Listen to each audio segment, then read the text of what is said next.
The morning light spilled through the open hangar doors at Fort Elridge Air Support Command, catching the metallic skin of an A-10 Warthog. The air smelled of oil, steel, and jet fuel. Tools clanged, voices echoed, and the rhythm of work filled the space. Under the aircraft, Sergeant Leah Monroe tightened bolts on the GAU-8 cannon housing, her movements quiet and precise. A few younger mechanics nearby leaned on tool carts, trading smirks. "Didn't know logistics fixed warbirds now," one said. Another added, "Careful, ma'am, don't scratch the paint." Their laughter bounced off the walls. Monroe didn't react. She just kept working, focused and steady. Colonel Reed Lawson passed through the bay, scanning maintenance logs. He barely looked her way until her sleeve slid up as she reached for a wrench. A flash of black and silver ink caught the light, a raven circling a Roman numeral, 6. Lawson stopped cold. That mark belonged to Raven 6, a covert strike team lost years ago. He took a slow step forward. "Where'd you get that mark, Sergeant?" Monroe looked up, calm and unflinching. "Earned it," she said. The hangar fell silent. Before we begin, make sure to subscribe to Military and Veteran Stories so you never miss these true tales of courage. And tell us in the comments, where are you watching from today? Sergeant Leah Monroe had been at Fort Elridge for just under 3 weeks, yet she already blended into the rhythm of the place so well that most people barely noticed her. She was the kind of presence that moved quietly through a noisy world, efficient, focused, and invisible by choice. Her nameplate read, Monroe. Her fatigues were plain and worn, and her gloves bore the stains of engine oil that never quite came off. Her hair was always tied back in a tight braid, her posture straight but unassuming. To anyone passing by, she was just another line mechanic working the hangar floor. She came in before sunrise, when the floodlights still washed the concrete in silver, and stayed long after most had gone to the mess hall. She didn't waste words or complain about overtime. When she wasn't under the aircraft, she sat at the workbench reviewing maintenance logs, cross-checking each line with the patience of someone who understood what even a small mistake could cost. Officially, she was a transfer from a maintenance command in Colorado, paperwork clean, service record simple. But it was too clean. Too ordinary. Anyone who'd been in the military long enough knew that a spotless file often meant one thing: something had been erased. Around the hangar, people had their opinions. "Monroe's nice enough," one airman said. "Just doesn't talk much. Maybe she's shy," another joked. "Or maybe she's just tired of fixing our messes." They said it with half a laugh, half a shrug, unaware of the truth sitting right next to them. Leah didn't correct anyone. She didn't need to. Silence was her armor. Only Chief Master Sergeant Elliot Kane saw through it. He was a broad-shouldered man with weathered hands and 30 years of service behind him. He'd seen rookies, veterans, and everything in between. But Monroe wasn't like anyone else he'd worked with. Her movements gave her away, the way she checked a weapon mount with a pilot's caution, not a mechanic's curiosity. The way her eyes scanned the hangar every few seconds, unconsciously mapping exits, patterns, and people. Kane watched her one morning as she adjusted the Warthog's hydraulic fittings. "You move like someone who's flown one of these before," he said casually. She paused, then offered a small, unreadable smile. "Just know how they're built, Chief." He didn't press further. But in his gut, he knew she wasn't telling the full story. Colonel Reed Lawson, the base commander, had noticed her too. Lawson was known for his no-nonsense leadership. A former A-10 pilot himself, he carried the quiet authority of a man who'd seen the edge and come back from it. He didn't talk much about his combat days, but everyone on base knew he'd earned his stars the hard way. He first noticed Monroe during an after-hours inspection. While others had clocked out, she was still there, knee-deep in grease and shadow, replacing a faulty drive coupling by hand because the machine alignment tool was off by a fraction. She didn't see him watching. She didn't need to. The precision in her work said everything. Over the next week, Lawson kept an eye on her, quietly impressed by her discipline. But he also sensed something in her restraint, a kind of controlled weight behind her silence. It wasn't the shyness of an inexperienced tech, it was the restraint of someone trained to stay composed under fire. Leah didn't socialize. She skipped the banter at the coffee stand, the jokes at lunch, the chatter that filled the long hours between shifts. Her routine was mechanical, almost ritualistic. Arrive early, work clean, leave quietly. But there were moments when her eyes betrayed something deeper. A flicker of memory, perhaps, or loss. 5 years earlier, she'd gone by a different title. Captain Leah Monroe, A-10 pilot, callsign Talon 2. She had been part of Raven 6, a covert strike unit that didn't officially exist. During Operation Swift Talon, her team was sent on a mission that went horribly wrong, an ambush disguised as an extraction. The explosion that wiped out her unit was later written off as equipment malfunction. But Monroe had seen the truth. It wasn't an accident. Someone high up had sold them out. She was the only one who made it out alive. Her body bore the scars, but her silence carried the rest. When she recovered, she disappeared into the system, reassigned, reclassified, forgotten. But she hadn't forgotten them. Every bolt she tightened, every aircraft she touched was part of a larger purpose, to expose the betrayal that had killed her team. No one at Fort Elridge knew any of that. To them, she was just Sergeant Monroe, the quiet one. But those who paid attention noticed things that didn't fit. Her uniform bore the faint outline where higher rank patches had once been. Her salutes were crisp, precise, the kind taught to officers, not enlisted mechanics. And when pilots joked about combat stories, she never joined in, but her silence carried a kind of authority that made their laughter fade a little faster. Even without words, Leah Monroe commanded respect. She didn't demand it, didn't chase it. It simply followed her like a shadow waiting for light. As days passed, her presence began to shift the mood around her. The same airmen who mocked her started watching how she worked. When a wrench jammed or a line needed rerouting, they quietly handed her the tools first. Kane noticed it too, the subtle ripple of respect that followed her through the hangar. Still, no one knew who she really was. Not yet. The story's heartbeat stayed steady and human, a quiet woman among louder voices, carrying a past no one could imagine. And though she said little, every motion, every look hinted that Sergeant Leah Monroe wasn't just fixing planes, she was fixing something broken inside the system itself. The trouble started on a Wednesday afternoon, the kind of day that felt routine from the outside. The sky was clear, the runway shimmered in the distance, and the big gray Warthog sat on the tarmac like a patient beast waiting to be let off the leash. The test flight was supposed to be simple, a short hop, a cannon synchronization check, and some basic systems validation. Nothing about it looked dramatic at first glance. Leah Monroe had signed off on the weapons inspection that morning. She had gone through the same checklist she always did, methodical and precise. Feed belts, rotation sequence, hydraulic pressures, electrical connections, fail-safes. Every box had been verified twice, once by her and once by the automated test. She had run a hand along the cannon housing before stepping back, the way some people touched a door frame for luck. It was not superstition, it was habit. From the hangar doors, she watched as the pilot climbed the ladder and settled into the cockpit. The ground crew moved with practiced choreography, pulling chocks, disconnecting power, signaling as the engines began to spool up. The deep whine of turbines grew into a low roar that vibrated in her chest. Chief Kane walked up beside her, arms folded. "You good with that bird, Monroe?" She nodded once. "She is clean, Chief." He studied her face for a moment, then turned his gaze back to the runway. "Then she will fly." The Warthog rolled out, turned, and lined up for departure. Leah felt the familiar pull in her gut, that old pilot's tension that never truly left. She knew the rhythm of takeoff by heart.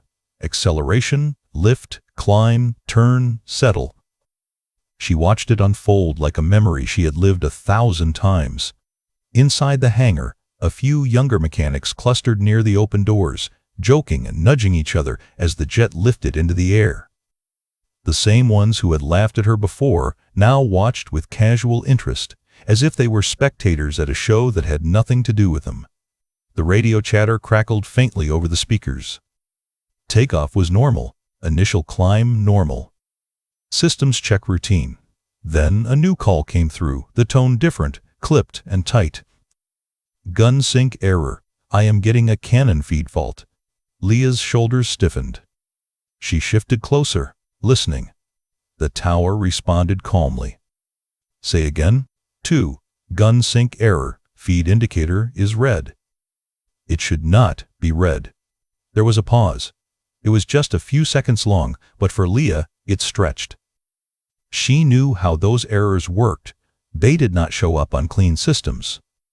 Not if everything had been done right. The pilot called again, this time with a hint of anger under the control. "If this thing binds while I am firing, it is going to rip itself apart." Kane turned and looked at Leah. Her face had gone still, almost blank. Only her eyes moved, tracking the sound of every word coming through the speakers. The tower ordered a return to base. No live fire. No unnecessary risk. Bring the bird home. Minutes later, the Warthog touched down harder than usual, its wheels thumping against the runway. It taxied back in under the weight of unspent rounds and a cloud of unease. The usual end-of-flight chatter was gone. No jokes, no relief. Just tight, clipped instructions as the engine wound down. The pilot climbed out and came straight for the weapons crew. His helmet was still tucked under one arm, his jaw clenched. "Who signed off on the cannon?" he demanded. The question cut through the hangar noise like a blade. A few heads turned. A few shoulders straightened. Chief Kane opened his mouth to answer, but one of the younger mechanics spoke first, eyes flicking toward Leah. "Sergeant Monroe did, sir. She had final sign-off." The words hung in the air. The pilot's gaze shifted to her, hard and unblinking. "That right, Sergeant?" he asked. "You cleared that gun for flight?" Leah did not flinch. "Yes, sir." "I did." "Then explain why my feed indicator went red the moment I armed it." His voice rose slightly, sharp with adrenaline that had nowhere to go. "Explain why I was flying a war machine with a cannon that might have locked up on the first burst." A few mechanics muttered under their breath. One, thinking he was out of earshot, said, "That is why you do not put clerks on war machines." The pilot heard it. He did not correct him. Leah stood there, hands steady at her sides.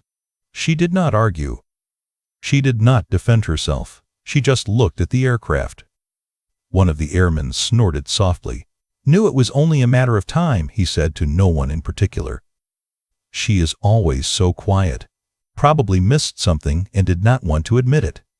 The small group of onlookers swelled with whispered judgments. The earlier laughter had turned into something sharper, a mix of blame and casual cruelty. It was always easy to point fingers at the person who did not talk much. Silence looked like weakness from a distance. Colonel Lawson arrived a few minutes later, called down from operations the moment the incident was logged. He walked in with the tired patience of a commander who had heard one too many variations of the same story. Pilot complains. Ground crew blamed. Somewhere in the middle, the truth trying to breathe. He listened as the pilot laid out the problem, arms stiff at his sides.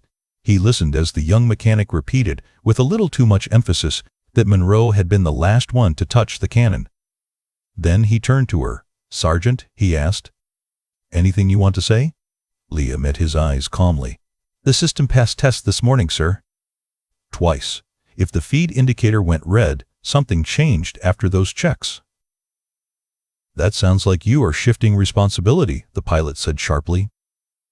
"No, sir," she replied, "just stating the sequence." Lawson studied her for a long second. There was no panic in her face, no stammering excuses.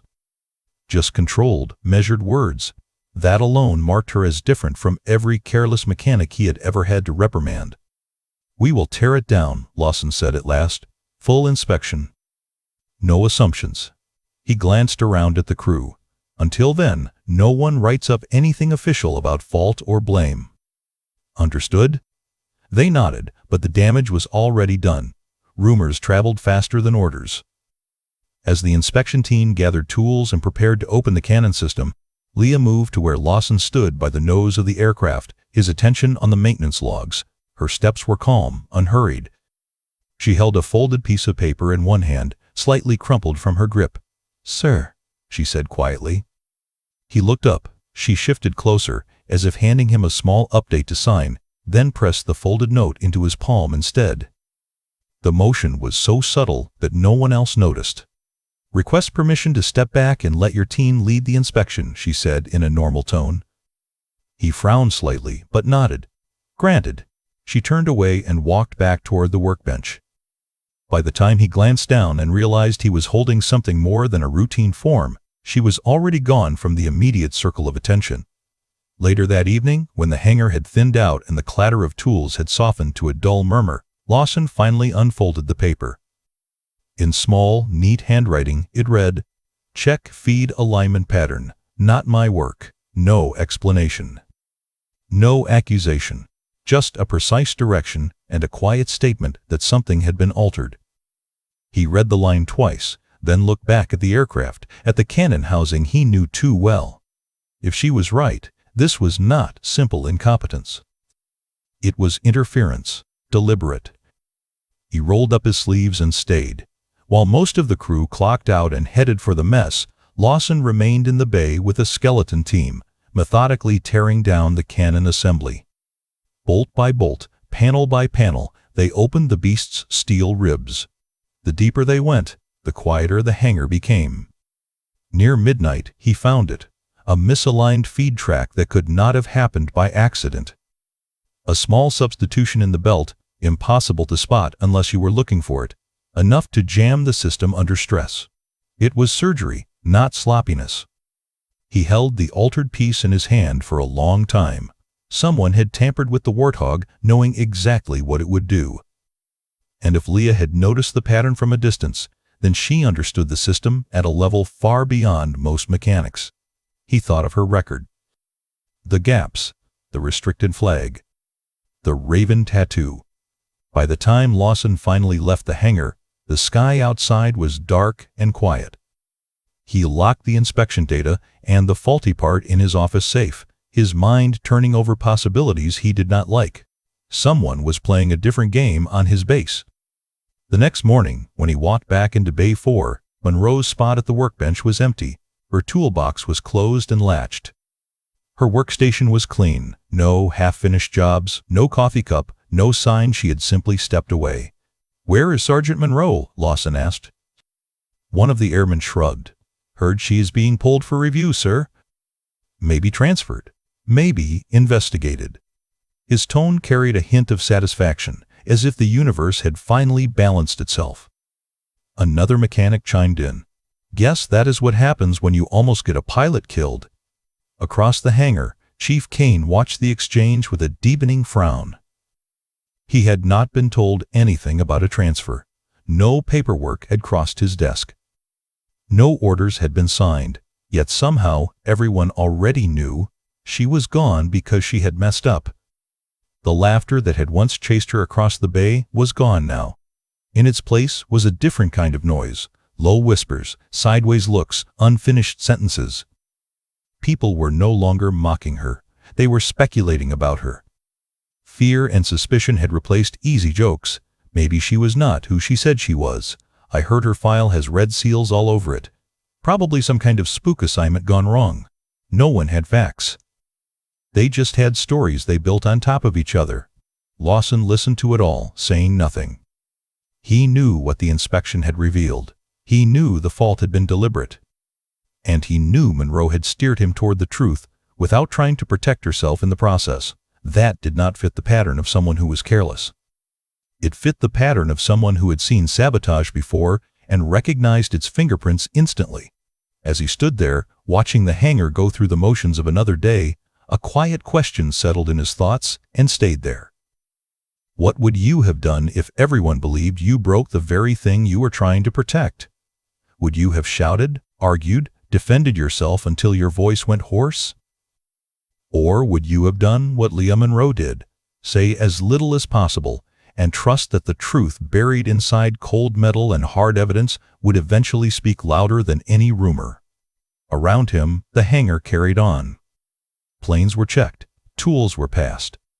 Paperwork was signed, but the space where Monroe had stood felt heavier somehow, like the shadow of a story that was only just beginning to surface.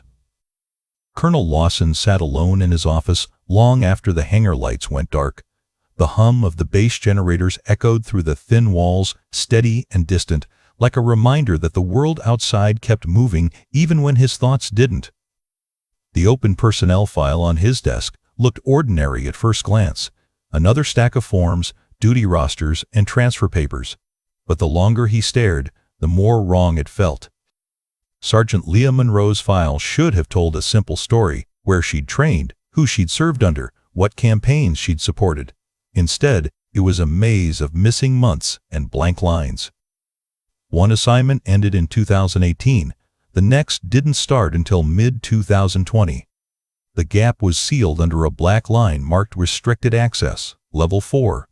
No reason, no explanation. Just redacted text and bureaucratic silence. Lawson leaned back in his chair and rubbed a hand over his face. He'd seen classified omissions before, but this was different.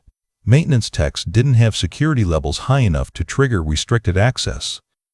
Even pilots with combat wings didn't. Whatever Monroe had done before she showed up at Fort Elridge wasn't standard service.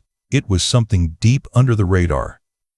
He flipped to the back of the file. A commendation sheet was stapled crookedly to the last page. The top portion had been burned away by a redaction mark, the kind that physically erased images from the record. Only the bottom corner of the old photo survived. Half a shoulder, a blurred background of flight suits, and a faint shape of a tattoo barely visible under the lighting. Lawson pulled the sheet closer, squinting. The design was unmistakable, a black raven with wings curved around a Roman numeral 6. The same symbol inked into Monroe's forearm. He exhaled slowly, a quiet realization forming in the back of his mind. That tattoo wasn't decoration. It was a unit mark. And there was only one place he had ever seen it. On a classified strike group known as Raven 6, presumed lost 5 years ago in the Sevastopol incident. Every member declared dead. Every file sealed. Across the base, in the dim light of the maintenance bay, Airman Kyle Mercer couldn't stop shaking. He was 21, too green to know when he was being used. His hands still smelled like fuel and cold sweat as he paced behind the tool lockers. He had been the one who installed the modified belt, following what he thought was a special oversight test. They told him it was to see if the senior mechanic would catch the change. Now a pilot had nearly died, and Sergeant Monroe had disappeared. He found her that evening sitting on the concrete step near the flight line, her elbows resting on her knees, watching the horizon fade to red. She didn't turn when she heard him approach. "I didn't know," he said, his voice barely above the wind. "I thought it was a drill. Some command-level inspection thing. They told me to swap the feed pattern and not tell anyone. Said it was part of a readiness test." Monroe didn't move. Her eyes stayed fixed on the line where the sky met the earth. "Who told you?" she asked quietly. "A guy from Oversight. Wore civilian clothes. Showed me an authorization code." "I swear I didn't." She held up a hand to stop him. "You did what you were told." "That's how they work." Mercer swallowed hard. "They're going to find out, right?" "They'll know I didn't mean to." She looked at him then, her expression steady but not unkind. "Not if I say you didn't." He blinked. "Why would you cover for me?" "Because they want noise," she said softly. "Fear. Blame. You're just the distraction." For a moment he didn't understand. Then the weight of her words sank in, and his throat tightened. She stood, brushing off her fatigues. "Go home, Mercer. Sleep. Keep your mouth shut about this until someone official asks." He nodded, tears threatening to rise, and watched her walk away toward the runway lights that pulsed faintly in the dark. Later that night, Lawson found her in the same spot, standing near the edge of the tarmac. The air was cool, the field quiet except for the distant whine of an engine test. She was silhouetted against the dim lights, arms crossed, gaze far away. "Sergeant," he said, stepping closer. She didn't turn. "Couldn't sleep, sir? Not after finding half your service record missing." He kept his tone neutral, though suspicion and curiosity mixed uneasily in his voice. You want to tell me why your file looks like it went through a shredder? Monroe finally looked at him, eyes calm but tired. Maybe because someone wanted people to stop asking questions. You were part of something classified, he said. It wasn't a question. Was, she replied. Past tense. What happened? Her gaze drifted back to the horizon. People got used. Orders got twisted. Good men didn't come home. She took a slow breath. And I learned that pretending to be nobody keeps you alive longer than being somebody. Lawson studied her profile, the stillness, the restraint, the exhaustion beneath it. Who are you really, Sergeant? She gave a faint, almost sad smile. Someone who's tired of pretending. Before he could ask more, a gust of wind swept across the flight line, carrying the sound of engines from the far end of the base. When he glanced toward the hangar lights, she was already walking away, her figure fading into the glow. By dawn, her bunk was empty again. No sign of where she'd gone. No paperwork. No orders. Just the same quiet mystery she carried since the day she arrived, and the growing sense in Lawson's mind that Fort Elridge was sitting on a secret far bigger than anyone wanted to admit. The alarm sounded at precisely 0800, breaking the fragile quiet that usually hung over the hangar after morning checks. It wasn't the sharp tone of an emergency, more like a warning bell that carried through the air, sharp enough to make heads turn. Mechanics paused mid-task. A few pilots looked up from their briefing folders. Then came the announcement over the intercom, the voice clipped and formal. Attention all personnel. General Marcus Rowan has arrived on base. Command presence in Hangar 2 in 10 minutes. Colonel Lawson's head came up immediately. The name landed heavy. Rowan wasn't supposed to be anywhere near Fort Elridge. His territory was regional oversight, the kind of post that involved inspection tours, ribbon cuttings, and high-level briefings, not unannounced visits. Something about it didn't sit right.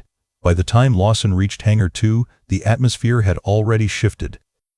The floor had been cleared, and an A-10 Warthog sat gleaming under bright overhead lights, armed and prepped for a live fire demonstration that no one had been told about. Around it stood a mix of aircrew, engineers, and curious onlookers. The general moved among them like he owned the air in the room. Marcus Rowan was tall, fit for his age, and carried himself with practiced confidence. His smile was the kind that drew people in, polite, warm, but never quite reached his eyes. Those who didn't know him found him impressive. Those who did knew he could charm a crowd while cutting someone's throat with a word. Lawson saluted sharply. Sir, we weren't informed of a demonstration today. Rowan returned the gesture with a faint grin. Spontaneity keeps a base sharp, Colonel. You know how it is. Yes, sir, Lawson said, though his jaw tightened. Rowan's gaze swept the hangar, pausing when it landed on Leah Monroe standing off to the side, clipboard in hand. Her uniform sleeves were rolled to the forearm, gloves tucked into her belt, posture relaxed but alert. Well now, Rowan said, stepping closer, his voice echoing just enough to draw attention. Sergeant Monroe, isn't it? She turned, meeting his eyes. Yes, sir. You worked on this bird, correct? Yes, sir, she said evenly. Excellent. His smile widened, sharp as glass. Then you'll stand right here when we test her accuracy. He gestured to a spot near the safety line, a little too close to the blast zone for comfort. The crowd of mechanics exchanged uncertain glances. Everyone could feel the subtext, a field-level tech singled out by a general, ordered to stand front and center. It wasn't a compliment. It was theater. Lawson's instinct bristled. Sir, with respect, that's unnecessary. Rowan cut him off with a lazy wave of his hand. Colonel, she's the one who prepped the weapon system. Surely she trusts her own work. The laughter that followed wasn't loud, but it was enough. A few of the sane airmen who had mocked her before smirked behind their hands. Monroe didn't react. She walked to the designated spot, the clipboard still in her grip, her face unreadable. Proceed, Rowan ordered. The pilot climbed into the cockpit, buckled in, and started the sequence. The engines coughed, then came to life, the low thunder filling the hangar. Monroe's braid shifted slightly in the backwash, but her stance didn't move. Lawson stood beside Rowan, watching every gauge and every flicker of light on the overhead monitor. His mind was on Monroe, though her quiet acceptance of the order, her silence that felt too practiced. On the runway feed, the pilot called out, "Cannon test run, round 1. Engaging rotation." The distinctive growl of the GAU-8 cannon echoed as the barrels began to spin. Then, in a fraction of a second, Monroe's head snapped up. Her eyes locked on the gun's feed belt housing. Something was wrong. The rotation wasn't smooth. It hesitated. Just once, almost invisible to anyone who hadn't spent years studying its rhythm. But to her, it screamed danger. She dropped the clipboard without a word. Before anyone could stop her, she ran. "Sergeant!" Lawson shouted, but she was already across the floor, sprinting toward the aircraft. The pilot saw movement and hesitated, confused. Monroe reached the Warthog's nose and slammed the emergency stop control on the support console. The cannon whined down hard, the rotation freezing mid-spin. A second later, smoke hissed from the feeder arm, the acrid scent of burned wiring filling the air. Had she been 2 seconds later, the cannon could have jammed, detonating inside its own housing. A pilot, a plane, a hangar, all gone in one instant. For a heartbeat, no one moved. Then the silence shattered. "What in the hell do you think you're doing?" Lawson roared, striding toward her. His tone was pure authority, but beneath it was something else, fear. Monroe didn't answer. She was already crouched beneath the cannon, her hands tracing the edges of the wiring harness. When she stood, she held up a small, blackened coil of twisted metal, melted at one end. "Sabotage," she said simply. Lawson froze. The general's expression hardened, just for a second, before he caught himself. Rowan forced a laugh. "That's a bold claim, Sergeant." "Maybe you just miswired it." She met his gaze without flinching. "That's not a maintenance part. It's a trigger fuse, disguised as a feed relay." Murmurs spread through the crowd. Pilots, mechanics, officers, all craned their necks to see what she was holding. Kane, who had been watching from the rear, stepped forward slowly. He took the part from her hand, turning it over in his palm. His face drained of color. "She's right," he said quietly. "That's not from this system." Rowan's smile thinned. "You're telling me someone tried to sabotage a live-fire demo on my watch?" "On your aircraft," Monroe corrected softly.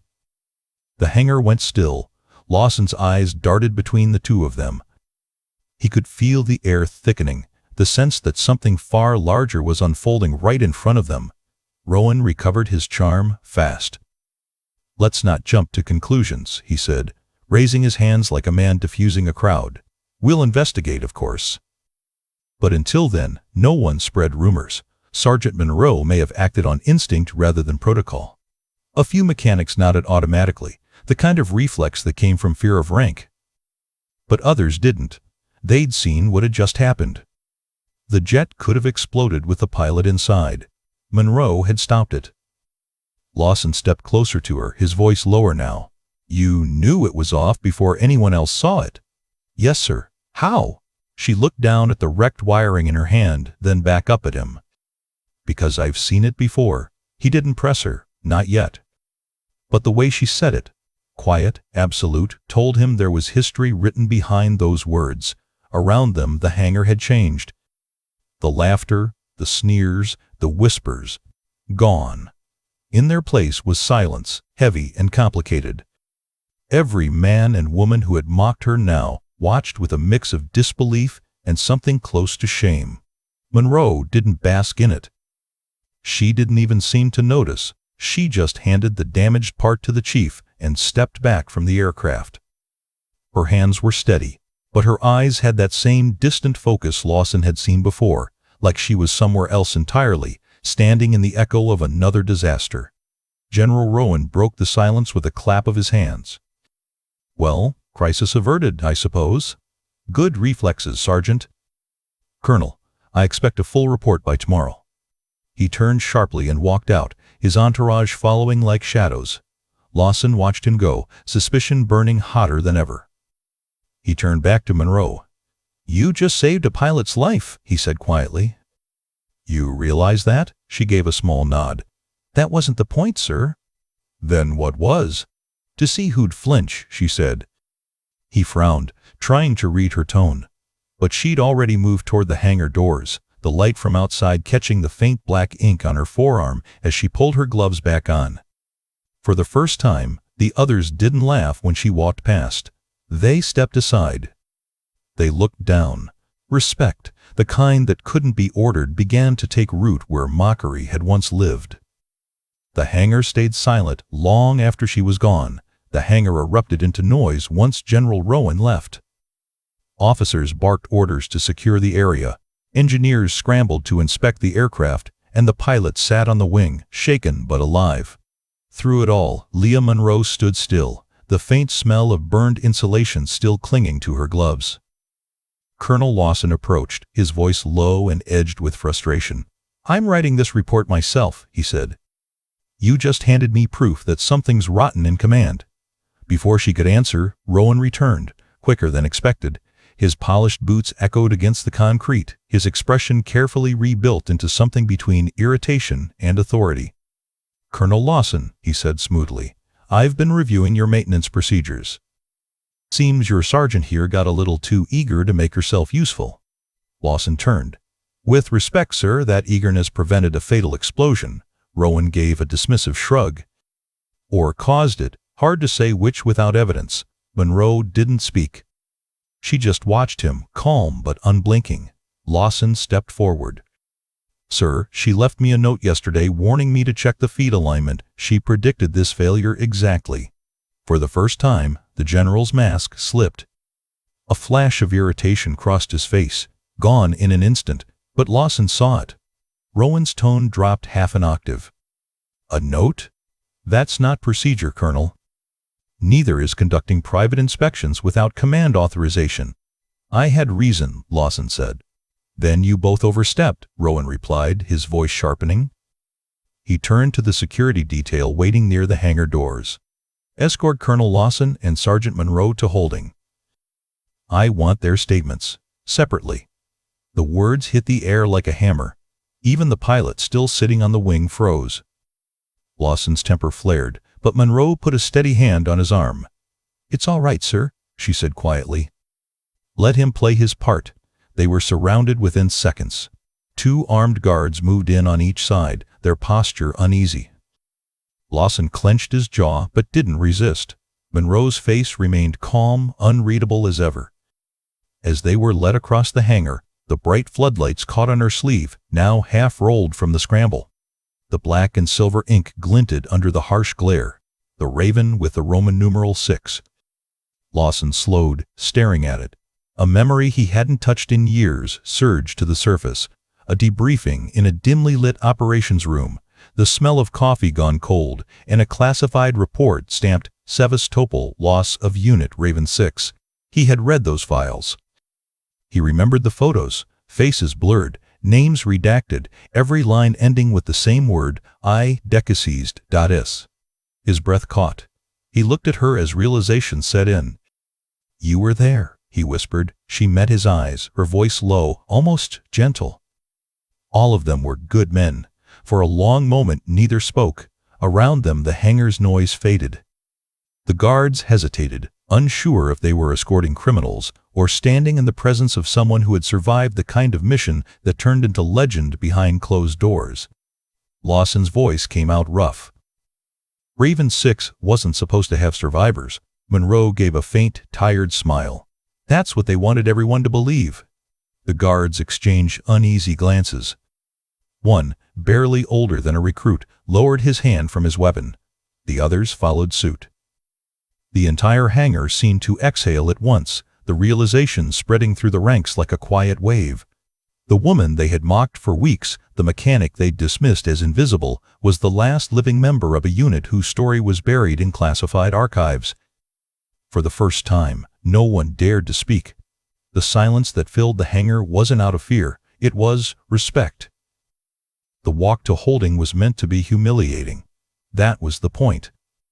2 guards in front, 2 behind, boots striking the concrete in rhythm as Colonel Lawson and Sergeant Monroe were marched out of the hangar like criminals. The others on the floor looked away, not out of contempt this time, but uncertainty. Everyone had seen the way the general's expression shifted when Lawson mentioned that note. Everyone had felt something in the air that didn't belong to routine procedure. Outside, the late afternoon sun hung low, cutting long shadows across the flight line. The air was still heavy with fuel and silence. As they passed the first row of parked aircraft, Monroe glanced toward the far runway. A single A-10 Warthog sat alone, half a mile away. The same bird she'd inspected the night before, its nose pointed toward the open horizon. "Keep moving," one of the guards ordered. They walked 10 more steps before the first sound hit, a deep metallic whine that grew into the unmistakable rumble of twin jet turbines coming to life. Lawson stopped. "Who authorized the launch?" The guards exchanged quick looks, confusion breaking their rhythm. No one had. The runway crew hadn't been briefed, and the tower hadn't cleared a takeoff. Yet the Warthog's navigation lights flicked on, its engines stabilizing with perfect synchronization. Inside the hangar, alarms began to chirp. Screens flickered to life on the control panels, one after another. Encrypted data strings scrolled across the displays faster than anyone could read. "What the hell?" one technician murmured, eyes wide. "Sir, that aircraft's sending out a live transmission." "It's not a flight plan, it's data." Rowan burst through the hangar doors, shouting for comms to shut it down. "Cut the uplink." Now. But it was too late. The system wasn't connected to the base network anymore. Monroe had severed that link hours ago.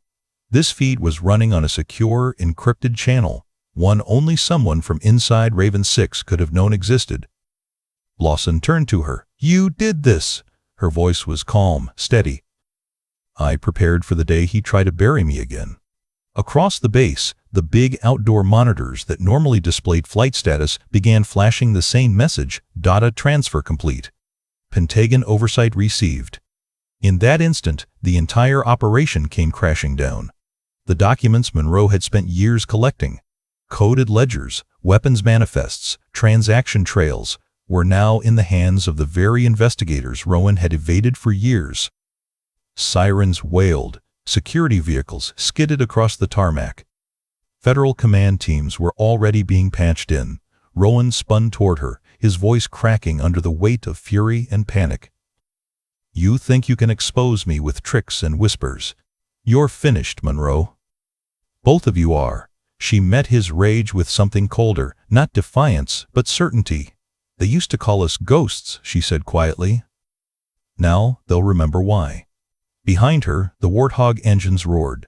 The aircraft rolled forward, unmanned, controlled remotely, carrying with it the physical backup of every file she had compiled. As it accelerated down the runway, the sight drew everyone to a halt. Mechanics, soldiers, officers, all frozen by the surreal beauty of it. Rowan lunged toward her, but a half-dozen military police intercepted him, forcing him to the ground. His voice turned from command to desperation, shouting half-coherent denials as cuffs locked around his wrists. Lawson stood motionless, watching it unfold. His mind tried to piece together the impossible timeline of everything that had just happened. How she'd known, how she'd planned, how she'd stayed silent all this time. When Monroe turned toward him, the noise around them seemed to fade. The two of them stood in the center of the chaos, quiet amid the storm.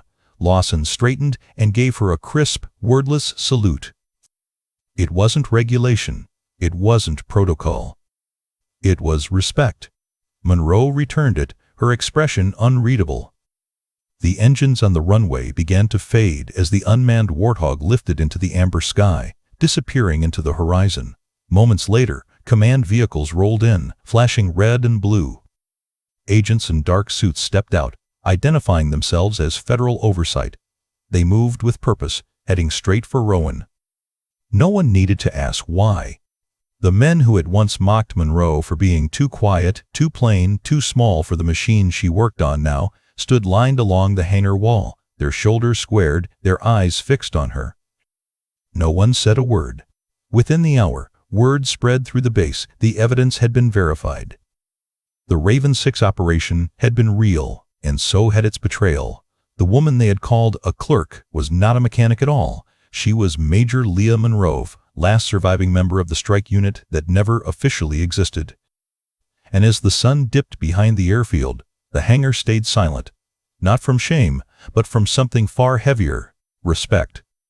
The investigation swept through Fort Elridge like a storm that had been waiting years to break. Within days, the once untouchable General Marcus Rowan was stripped of command and led away under federal custody. Several of his senior officers followed, men who had signed the wrong forms, moved the wrong shipments, and turned away at the wrong time. The system that had protected them collapsed under the weight of truth.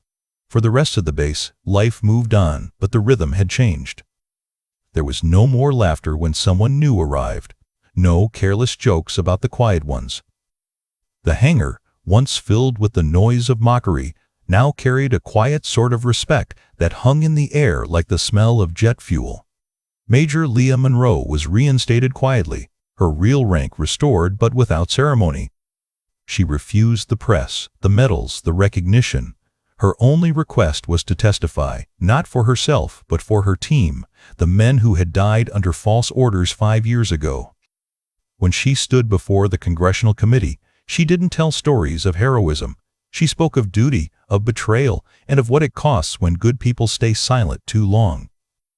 Her testimony sparked reforms in weapons oversight that would protect thousands who would never know her name.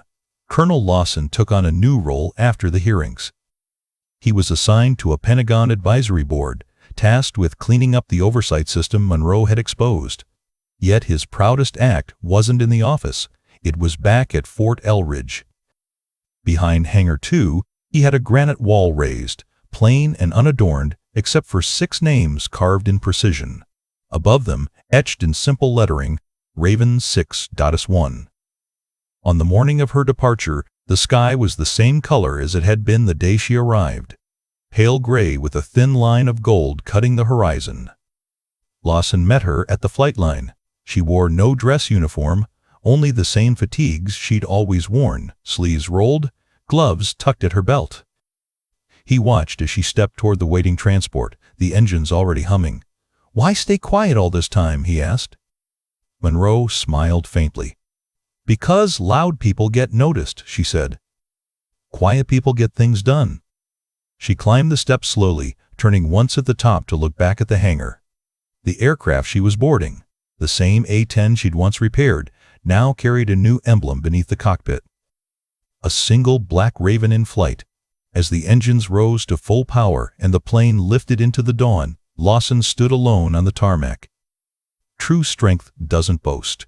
It listens, observes, and acts when it matters most. And sometimes, the ones who are underestimated the most are the ones who carry the nation's honor on their shoulders. Leah Monroe never wanted the spotlight. She never chased medals or applause. All she ever wanted was for the truth to outlive the lies, and for the names of her team to be remembered, not erased.